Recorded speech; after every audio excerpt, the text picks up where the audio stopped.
I welcome you to my channel. Subscribe and listen to my new stories every day.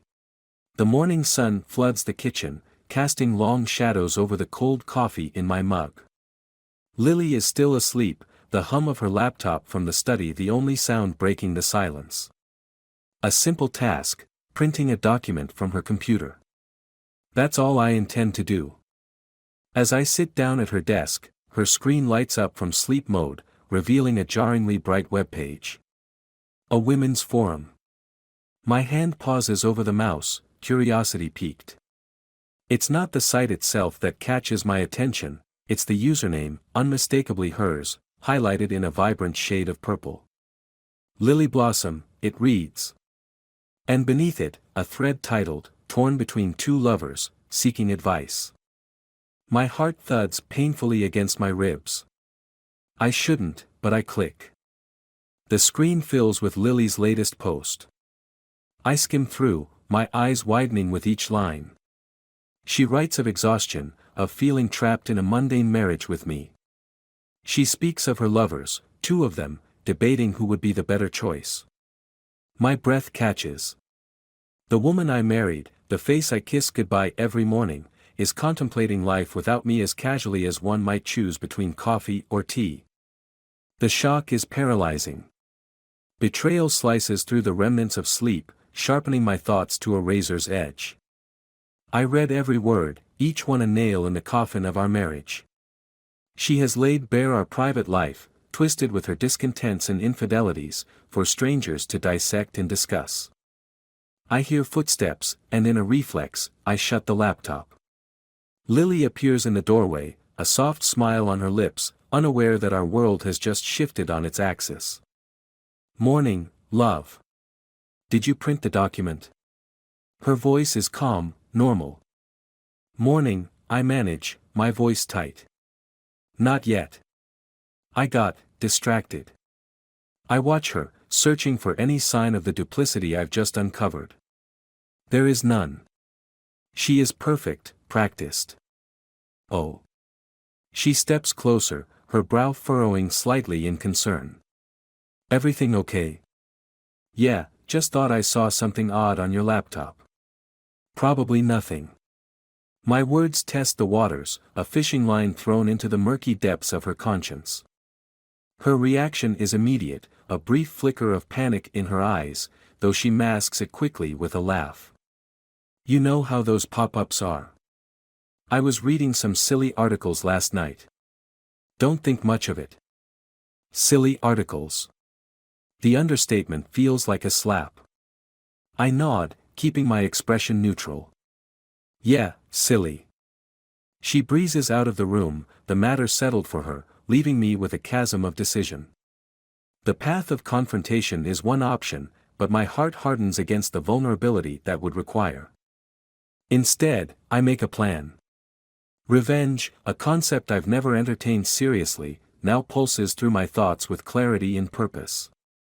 If Lily can deceive with such ease, I can return the favor. I will dismantle the life she thinks she controls, piece by piece. And as for the lovers, they'll soon learn the cost of coveting what is mine. I stand, resolve solidifying with each step I take away from the shadows of the morning, away from the man I was before I opened that laptop. The game has changed, and I am now a player, not merely a pawn. I sit at a corner table in the bustling cafe downtown, my eyes scanning the crowd under the brim of a hat I rarely wear. It's not just a disguise, it's armor. Across from me, a private investigator slides into the booth, his presence unassuming, his gaze sharp. Mr. Alden, he greets, extending a hand. I nod, my hand gripping his firmly. Call me Mark. Did you get the information I asked for? He places a manila envelope on the table. Everything you need is in here, photos, schedules, places. Both gentlemen are quite active, socially speaking.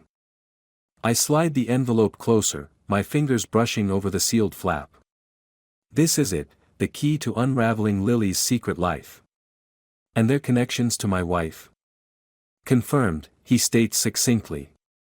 I've tracked both of them meeting with Mrs. Alden on multiple occasions. Different settings, but always discreet. I open the envelope, spreading its contents between us. Photographs, crisp and clear, capture Lily laughing with a tall, dark-haired man at a gallery opening. Another shows her cozying up with a blonde man at a local park.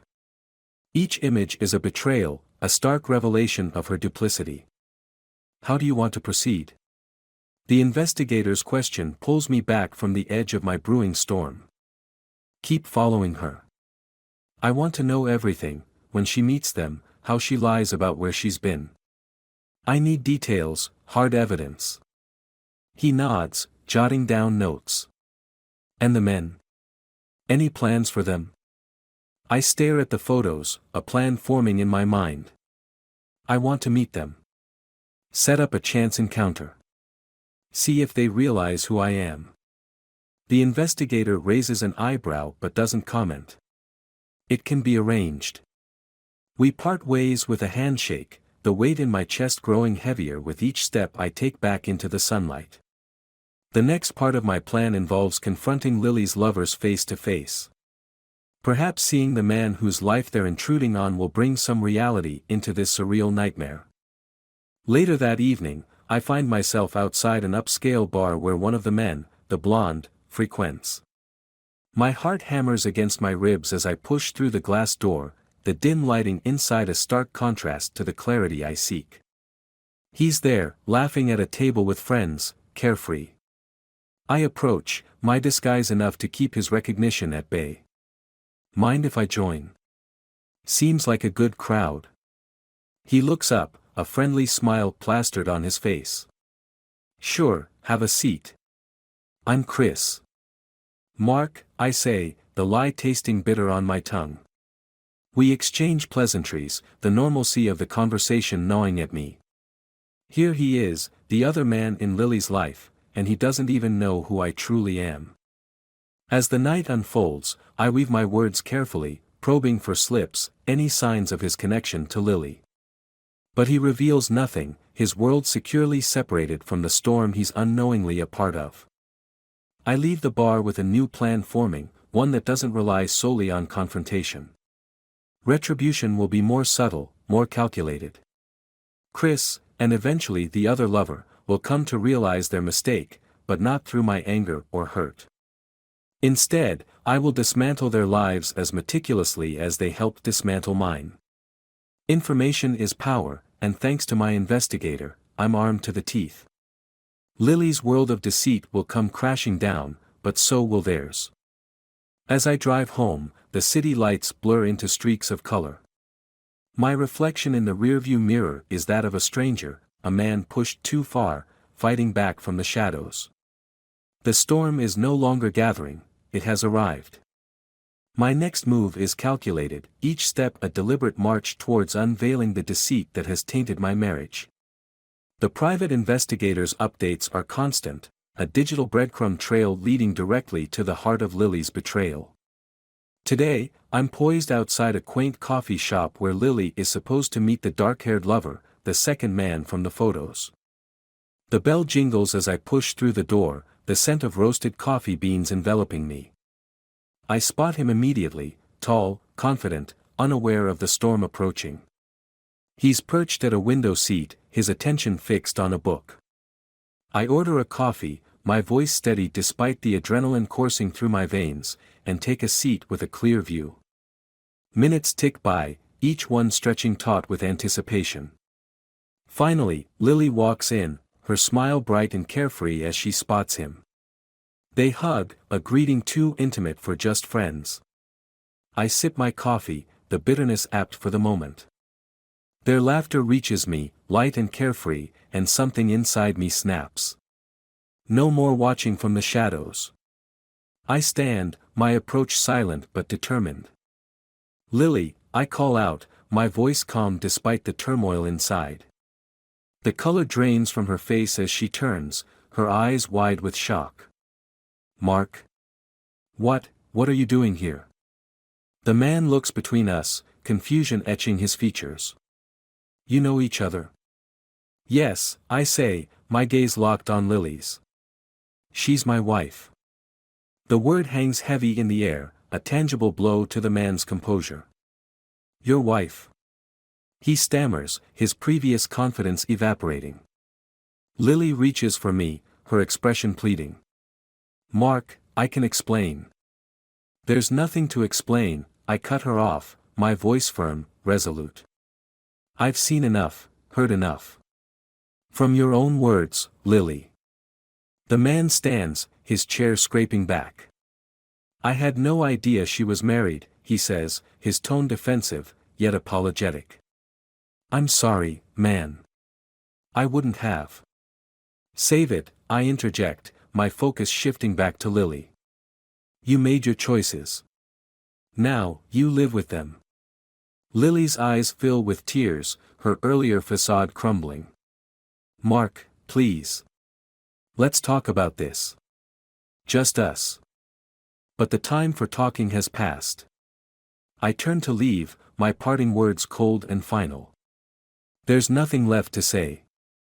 Outside, the air is crisp, the clarity of my decision cutting through the remnants of my broken heart.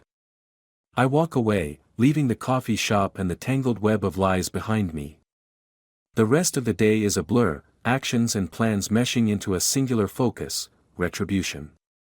Not just for the betrayal, but for the peace stolen from me.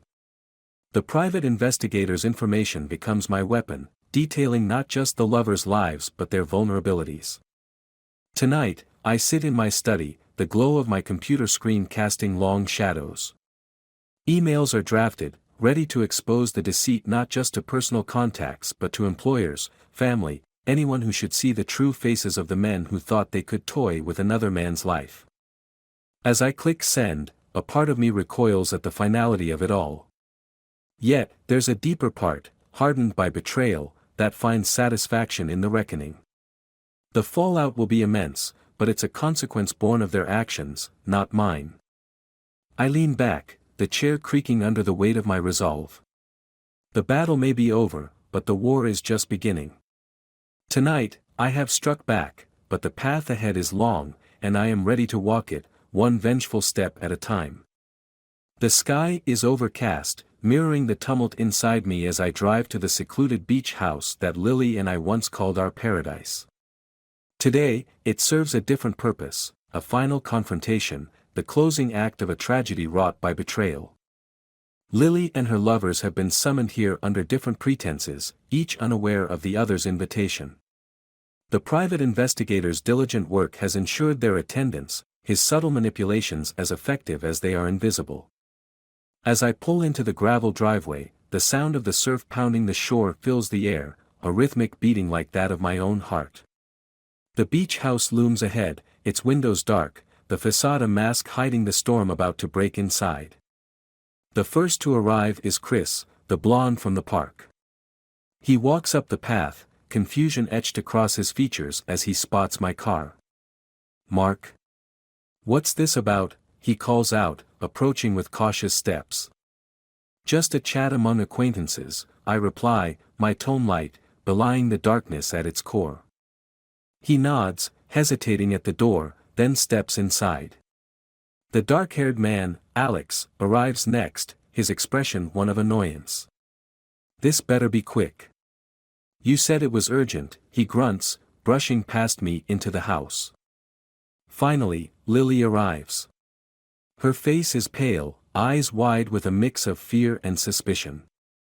Mark, why are we here? What's going on?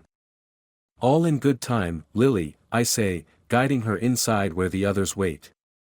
The door shuts with a click, sealing our fates within these walls. Once gathered in the living room, the tension is palpable. Chris and Alex stand awkwardly, while Lily clutches her purse, the only sound the crackling of the fireplace I'd lit earlier. Let's not pretend any longer, I begin, my voice echoing slightly in the high-ceilinged room. We are all here because of secrets. Lies. Betrayal. Lily's face crumples, and she starts to speak, but I raise my hand, stopping her. No, Lily. You've spoken enough in those forums, haven't you? And you too, I turn to Chris and Alex, perhaps you thought you were just sharing moments with a lonely woman. But she was my wife. Chris looks to Lily, betrayal in his eyes. You told us you were separated, that you were getting a divorce. And you believed her, I say, the words dripping with venom. Because it was convenient. Because it suited you. The room falls silent, the truth a heavy cloak around us all. But I'm not done yet. You all chose this path. Now you can watch as it crumbles.